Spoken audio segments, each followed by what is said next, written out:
तो बच्चों आज हम स्टार्ट करने जा रहे हैं क्लास 10th का सब्जेक्ट साइंस प्रकाश का परावर्तन तथा अपवर्तन।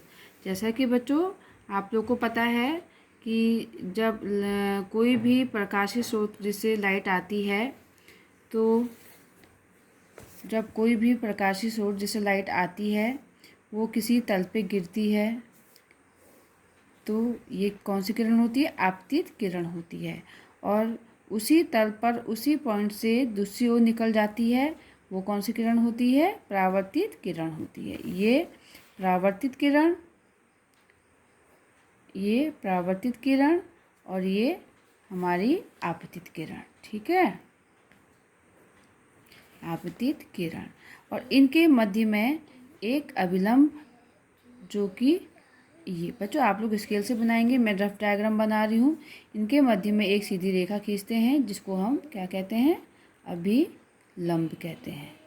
ठीक है, प्रकाशीय स्रोत से जो लाइट आती है जिस पॉइंट पर गिरती है वो किरण हमारी आपतित किरण और उसी पॉइंट से दूसरी ओर निकल जाती है वो हमारी परावर्तित किरण होती है। और इनके मध्य में एक सीधी लाइन खींचने पर जिसको हम अभिलंब कहते हैं। ठीक है, ये तीनों ही आपतित किरण, परावर्तित किरण और अभिलंब एक ही पॉइंट पर ही मिलती है। ठीक, अब आपतित किरण और अभिलंब के मध्य में जो कोण बनता है वो क्या होता है? हमारा आपतन कोण होता है। क्या होता है बच्चों? आपतन कोण होता है। ठीक है, जिसको आई से रिप्रेजेंट करते हैं। ठीक, अभिलंब और परावर्तित किरण के मध्य में जो कोण बनता है वो हमारा क्या होता है? परावर्तन कोण होता है। परावर्तन कोण होता है जिसको हम आर से रिप्रेजेंट करते हैं। हमेशा आपतन कोण और परावर्तन कोण का मान क्या होता है? बराबर होता है। अगर ये कोण हमारा 60 डिग्री का है तो हमारा परावर्तन कोण भी कितने का होगा? 60 डिग्री का होगा। ठीक, और हमेशा हमारे जो प्रकाश के नियम हैं, परावर्तन के नियम हैं, आपतित किरण, परावर्तित किरण और अभिलंब तीनों ही एक तल में एक ही पॉइंट पर मिलते हैं। ठीक है, और हमेशा आपतन कोण और परावर्तन कोण का मान क्या होता है? बराबर होता है। ठीक है, तो बच्चों एक बार बुक से देख लीजिए।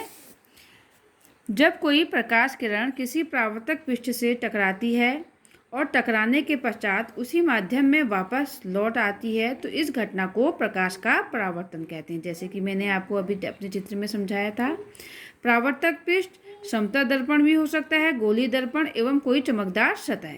ठीक है, ये क्या हो गया? हमारा एक परावर्तक पृष्ठ हो गया।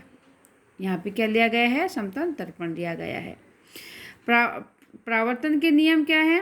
पहला, आपतन कोण परावर्तन कोण के बराबर होता है। मीन्स ये जो कोण है आपतित किरण और अभिलंब के मध्य में जो कोण बना वो क्या है? हमारा आपतन कोण।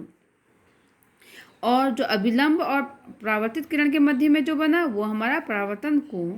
ठीक, तो हमेशा आपतन कोण और परावर्तन कोण का मान क्या होता है? बराबर होता है।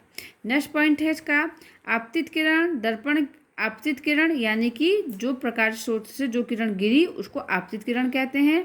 और दर्पण के आपतन बिंदु पर अभिलंब तथा परावर्तन किरण सभी एक ही तल में होते हैं।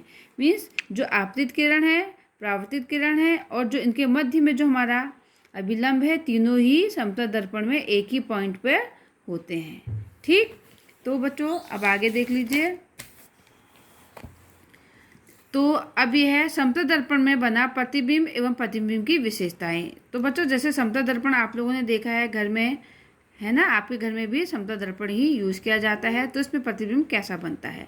समतल दर्पण से बना प्रतिबिंब सदैव आभासी और सीधा होता है। मैंने आपको पहले भी बताया है, जो आभासी प्रतिबिंब होता है वो सीधा होता है। ठीक है, और जो आभासी होगा वो सीधा होगा, जो सीधा होगा वो आभासी होगा। ठीक, प्रतिबिंब का आकार जो होगा वस्तु के आकार के बराबर होता है। जो हमारे घरों में दर्पण यूज़ किया जाता है शीशा, उसमें कौन सा दर्पण यूज़ किया जाता है? समतल दर्पण। आप लोग देखते हैं आप लोगों का जो चित्र होता है हमेशा सीधा होता है और आपके ही समान होता है, तो वो दर्पण कौन सा होता है? समतल दर्पण।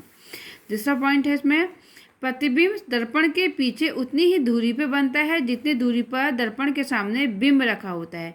जितनी दूरी पर आप खड़े होंगे दर्पण के आगे है, दर्पण में जो प्रतिबिंब होगा वो भी उतनी ही दूरी पर बनता है। ठीक है। तो ये तो हमारा समतल दर्पण से बना प्रतिबिंब एवं प्रतिबिंब की विशेषताएं। ठीक है, अब आपको आगे नेक्स्ट वीडियो पे कराएंगे।